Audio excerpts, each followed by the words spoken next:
பழைய விஷயங்களில் நிறைய தவறுகள் நடந்திருக்கும், எல்லோருடைய வாழ்க்கையிலையும் நடந்திருக்கும். நம்ம அப்போது அதை நினைத்து அதை இப்படி பண்ணிட்டோம் அப்படி பண்ணிட்டோன்னு சொல்லி வருத்தப்படாதீங்க. பழைய விஷயங்கள் முடிஞ்சு போயிடுச்சு. Past is past. அதனால தான் ஆங்கிலத்தில் சொல்லுவாங்க, yesterday is a history, tomorrow is the mystery. நாளைக்கு என்ன நடக்கும்னு யாருக்கும் தெரியாது. நேற்று முடிந்து போன விஷயம், இன்று ஒன்று தான் என்னுடையது. ப்ரெசண்ட், நமக்கு ப்ரெசண்ட்னு ஒரு ப்ரெசன்டேஷன் மாதிரி கொடுக்கப்பட்டிருக்கு. அதை நீங்கள் சரியாக பயன்படுத்துங்க. இதை தான் திரும்ப திரும்ப சொல்கிறாங்க. அதனால் அந்த பழைய குப்பைகளை மனதிலிருந்து நம்ம வெளியே தள்ளிட்டு மனதை ஹைஜீனிக்காக வைக்கணும். குப்பை இல்லாமல் நம்ம வீட்டிலையோ உடம்புலையோ சுத்தப்படுத்தாமல் குப்பைகளை வச்சுருந்தோன்னா கண்டிப்பாக அது பிரச்சனைகள் உண்டு பண்ணும். அதே மாதிரி மனதில் இருக்க குப்பைகளை வெளியேற்றுறதை பற்றி நாம் தெரிந்து கொள்வதும் இல்லை, அதை என்றைக்கும் நமக்கு யாரும் கற்றுக் கொடுக்கவும் இல்லை. இந்த விஷயங்களை நாம் கண்டிப்பாக பார்க்கணும். அதே மாதிரி இப்போது இந்த பெண்ணுக்கு பயம் அப்படின்னு அம்மா சொன்னாங்க. அவங்க அம்மா, நம்ம கவலைப்படுறோம் மற்றவங்க என்ன நினைப்பாங்க, அதை வச்சு நம்ம முடிவு எடுக்கிறோம். மற்றவர்களுக்காக பல நேரங்களில் நம்ம முடிவுகள் எடுக்கிறோம். அது பல நேரம் தப்பாக தான் வரும். நம்ம சொன்னோம், மற்றவர்கள் ஒரு தவறாக நம்மளை நினைக்கிறாங்கன்னா அது நம்மை பற்றி அல்ல. ஆனால் இந்த மாதிரி நீங்கள் ஒரு முடிவு எடுக்கும்போது மற்றவர்கள் உங்களை புகழ்ந்தாலும் அந்த புகழ்ச்சி என்னை பற்றியதல்ல. அவங்க நல்லவங்க, அவங்க என்னை பற்றி நல்லா நினைக்கிறாங்க.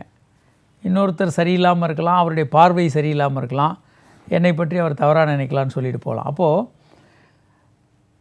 தவறை பற்றி, நம்மளை பற்றி தவறாக நினைக்கிறத கவலைப்படாதீங்கன்னா, நம்மளை பற்றி புகழ்கிறதை நம்ம தான் புகழ்கிறாங்கன்னு எடுத்துக்க வேண்டாம். ஏன்னா புகழ்கிறத நீங்கள் எடுத்துக்கிட்டிங்கன்னா நாளைக்கு அவங்க இகழும்போது நம்ம வருத்தம் தான் படணும்.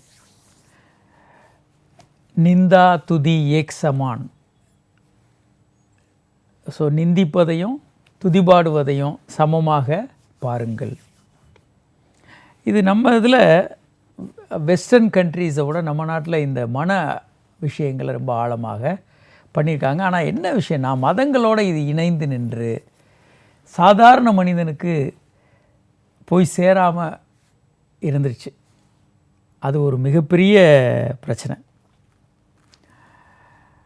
நாம் அதில் கௌதம புத்தருடைய பங்கு மிகப்பெரிய ஒரு பங்கு. ஓரளவுக்கு தெளிவான பார்வையோட ஆழமாக மனதை பற்றிய பல்வேறு உணர்வுகளையும் கண்டறிந்து அதை சொல்லி வைத்து போனவர்.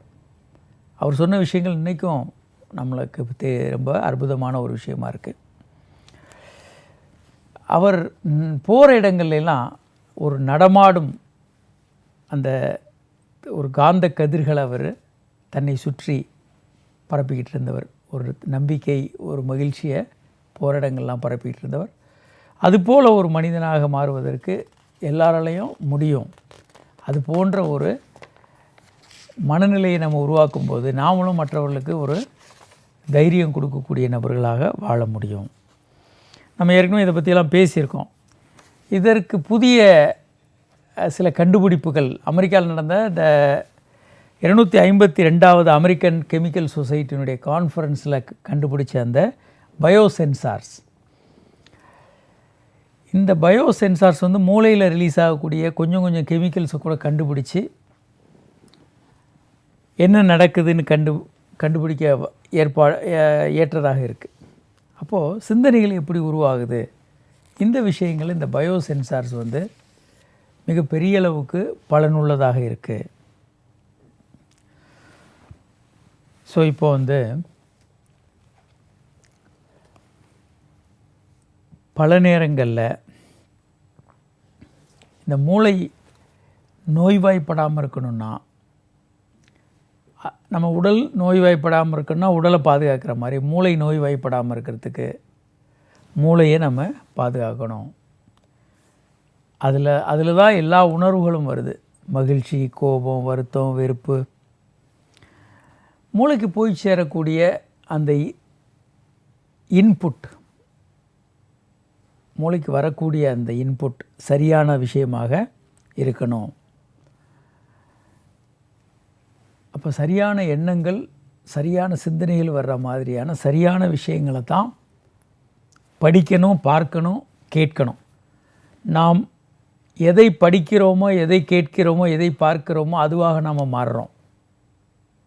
அது நம்ம கவனமாக வச்சுக்கணும்.